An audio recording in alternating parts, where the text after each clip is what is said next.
If you have been doing the carnivore diet and you have felt absolutely miserable, then probably you have been doing things wrong.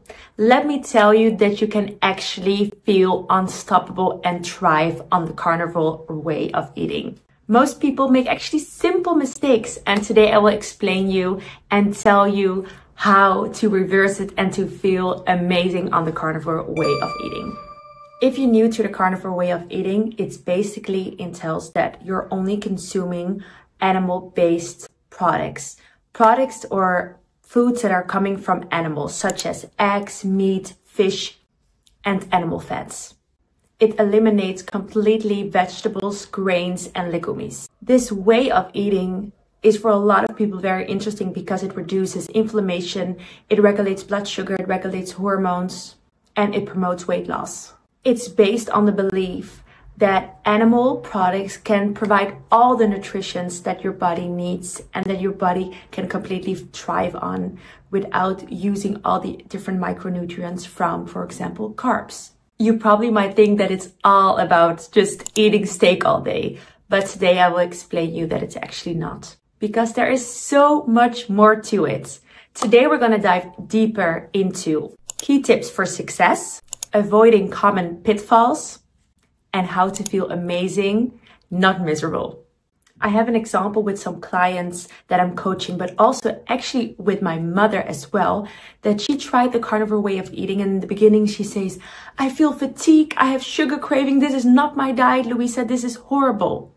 She had headaches. And I asked her, are you taking electrolytes? So electrolytes is super important to not avoid electrolytes when you're doing animal-based diet, when you're following this carnivore way of eating. Because an electrolytes deficiency actually can cause headache, sugar cravings. So if we're not hydrated by electrolytes, then yes, you will feel fatigue. Yes, you will get sugar cravings. And yes, you will get headaches. So include more salt to your diet. A good salt I'm using could be, for example, Himalayan salt to your meats, to your eggs, or getting yourself a good electrolytes brand. I know that in the US, the brand Elements is a huge, amazing benefit if you're going for them. They have several flavors, so even based on your preference, you will find an amazing, delicious flavor, or unflavored if you prefer that. But yes, opting your electrolyte and you will already reduce the symptoms of headaches, of feeling fatigues, or having sugar cravings. Another simple, let's say, mistake we can make on this way of eating is that we're not consuming too much fat. Fat is crucial for our energy and for our hormonal health. This is super essential, and especially for us women out there, we need to up the fat. So easily opt for fatty cuts of meat and add maybe some extra butter or ghee to your eggs, to your cuts of meat or fish. Another common mistake is that we're not being consistent with it, and basically after 2 weeks we're like, it's not working, I'm gonna stop. No, we have to stay consistent. Give your body enough time to adapt. This is not a one fix easy go. This is a lifetime or a life-changing decision that will benefit you in so many ways. But stay consistent and let your body easily adapt to protein and healthy fats, and getting your body to thrive on these and not depend completely on carbohydrates. Transitioning from a glucose fuel to a ketone fat for fuels can take up to 3 to 6 weeks to fully be adaptable, or even longer. This is very individual, and I just always advise you to think of this as a marathon. This is not a sprint. So stay consistent, stay hydrated, as I mentioned before, and enjoy this amazing journey. Sometimes we just so focused on the end result, but the journey is what makes it enjoyable, and what you also see the progress that you're actually making. Compare yourself always with the older version of you. Don't compare yourself to other people. Don't compare yourself to the people on the internet. Compare yourself just with the older version of you. Some pro tips for thriving on this way of eating is start simple. Really, sometimes we can think about, oh, I need to like have all these amazing cuts of meat and I need to go to the right butcher and I need to buy organic and I need to buy, there's a lot to think about. Start simple. Begin with just beef, the extra salt for the electrolytes, hydrate yourself with water, and minimize to feel overwhelmed. Another thing that I love is just to meal prep. It's a great hack just to buy in bulk, but also to cook in bulk. It's easier. You always make sure that you have food when you're hungry, so you will never crave for something that is not a carnivore treat or not a carnivore meal. Another thing that you can do is to incorporate fasting. Fasting is a way to let your body just run from its own fuels and have the actual fat that you already have in your body to run from the existing fats. Give yourself sometimes a break. It's good just to let your body do the work instead of you just stuffing it every 2 hours. Side note, I would only recommend fasting if it works for you. If you feel that you're still even more hungry than ever, if you feel that you're super like fatigued and you need just that more because it's it's in your habit, you need to have the first meal already the first thing when you wake up, that's okay. I mean, don't, again, compare yourself to others. But if it does work for you and you're fat adapted and you want to incorporate fasting, then it has amazing health benefits as well. For me, I use fasting only when I actually feel like I'm not even thinking about food. Sometimes you have these busy days, right? That you're in the morning, you're just drinking your coffee, you're on the go and you realize, oh, it's already 1 o'clock. So then I was already fasting without intentionally fasting, if you get what I mean. It is not something like I'm constantly checking my phone, like, oh my God, I still have 1 hour before I can eat.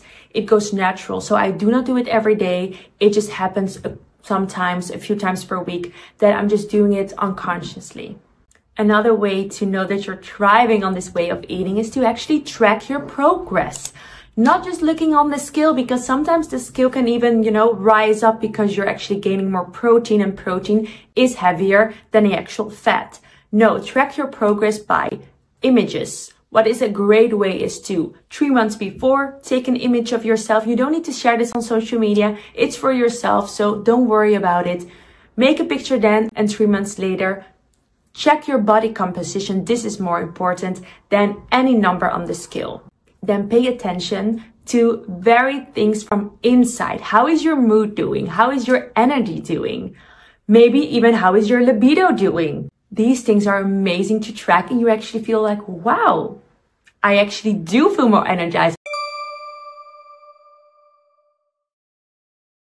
Another mistake or myth is that we think that we can only eat steak and it's super boring.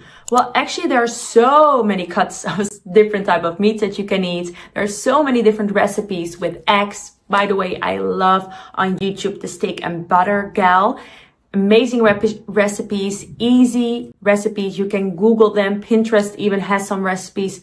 So make it enjoyable for yourself. And what I said earlier, cook in bulk because then it's less of a hassle and you and your family can enjoy. Another myth is that eating this way is very bad for your cholesterol. A lot of people actually worry about that this completely skyrocket their cholesterol. Well, but this is based on old data.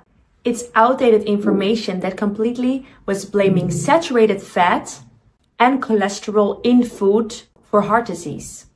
To break it down simple, triglycerides are a type of fat in your blood.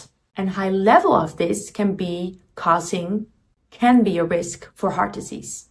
HDL, or the good triglycerides, helps removes excess cholesterol from your bloodstream. So when you're reducing your carbohydrates significantly, like on the carnivore diet, your body becomes better of burning fat for fuel instead of storing them. And this naturally lowers the triglycerides levels. In fact, there are a lot of studies out there that actually say that people on a lower carbohydrate diet or even a carnivore diet see a dramatic drop in their triglycerides, healthy fats that contain in animal products such as the beef you're eating, the lamb you're eating, and other animal products actually help to boost your HDL. So even if your overall cholesterol goes up, the important thing is that your triglycerides are going down and your HDL goes up. This is already a much healthier profile for your heart. So just looking at your cholesterol doesn't draw the whole picture. So people can panic when they just look at their cholesterol because wow, it goes up. But what really matters is the ratio of triglycerides to HDL. On the carnivore diet, this typically improves, which is a strong marker of better heart health.